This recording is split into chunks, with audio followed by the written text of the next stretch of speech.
আসসালামু আলাইকুম। অমিতাস এয়ার কিচেনে আপনাদের সকলকে স্বাগত জানাই। একদম ঘরোয়া কিছু উপকরণ দিয়ে খুব সহজে বানিয়ে নেওয়া যায় এবং খেতে অসম্ভব সুস্বাদু এমন একটা চিংড়ির মালাইকারি রেসিপি আজ আপনাদের সাথে শেয়ার করছি। আশা করি ভিডিওটি আপনাদের ভালো লাগবে। মালাইকারি রান্নার জন্য এখানে 7 পিস গলদা চিংড়ি নিয়েছি। চিংড়িগুলোকে প্রসেস করার সময় বড় বড় হাত পাগুলো রেখে এই অংশটা কেটে নিয়েছি। চিংড়ির মাথাটা খোসা সহ নিয়েছি এবং এর ভেতরে অপ্রয়োজনীয় অংশ বের করে নিয়েছি। পিঠ বরাবর কেটে সুতার মতো আবরণ বের করে নিয়েছি এবং লেজটা সাইজ মতো কেটে নিয়েছি যাতে দেখতে সুন্দর লাগে। এবার চিংড়িগুলোকে সামান্য কিছুটা লবণ, হলুদের গুঁড়া, মরিচের গুঁড়া দিয়ে খুব ভালোভাবে 10 মিনিট মাখিয়ে রাখবো। এখানে আগে নারকেলের দুধটা তৈরি করে নিব। এজন্য 1 কাপ নারকেল নিয়েছি। এতে 2 কাপ গরম পানি দিয়ে কিছুক্ষণ ভালোভাবে নেড়েচেড়ে একটি ছাঁকনির সাহায্যে নারকেলের দুধটা বের করে নিব এবং খোসা অংশটা ফেলে দিব। এখানে রান্নাতে আমি কোনো পানি ব্যবহার করব না, এই নারকেলের দুধটাই ব্যবহার করব।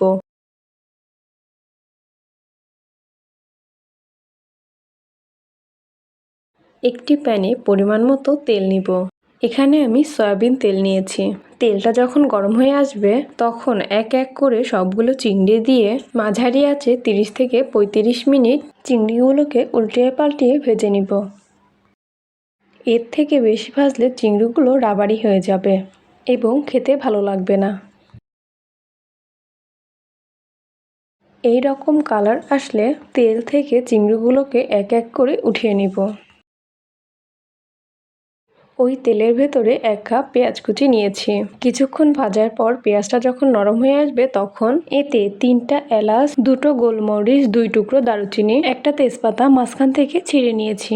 সবগুলো উপকরণ দিয়ে ভাজতে থাকবো। কিছুক্ষণ ভাজার পর সুন্দর একটা সুঘ্রাণ বের হবে তখন এতে 2 চামচ পেঁয়াজ বাটা, 1/2 চামচ রসুন বাটা, 1/2 চামচ আদা বাটা, 1 চামচ কাঁচামরিচ বাটা, 1 চামচ জিরা বাটা দিয়ে নেড়েচেড়ে তারপর এতে 1/2 চামচ হলুদের গুঁড়ো, 1 চামচ শুকনা মরিচের গুঁড়ো, পরিমাণ মতো লবণ দিয়ে মশলাগুলোর কাঁচা গন্ধ না যাওয়া পর্যন্ত ভালোভাবে ভেজে নেব।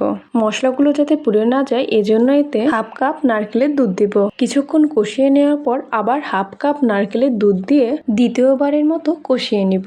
এই মশলাগুলো যত বেশি কষানো হবে মালাইকারি খেতে তত বেশি টেস্টি হবে। মশলাগুলো থেকে তেলটা যখন আলাদা হয়ে গিয়েছে এবং ভাজা ভাজা সুন্দর একটা সুঘ্রাণ বের হয়েছে তখন আগে থেকে ভেজে রাখা চিংড়িগুলোকে এক এক করে দিয়ে দিব। কিছুক্ষণ নেড়েচেড়ে সামান্য একটু নারকেলের দুধ দিয়ে চিংড়ি মাছগুলোকে কষিয়ে নিব।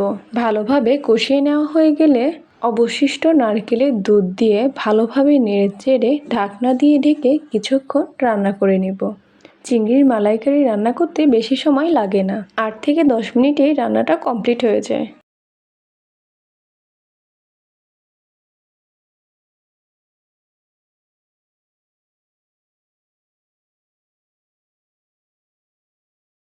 ঢাকনাটা উঠিয়ে মাঝে মাঝে নেড়েচেড়ে দিব যাতে নিচে লেগে না যায়।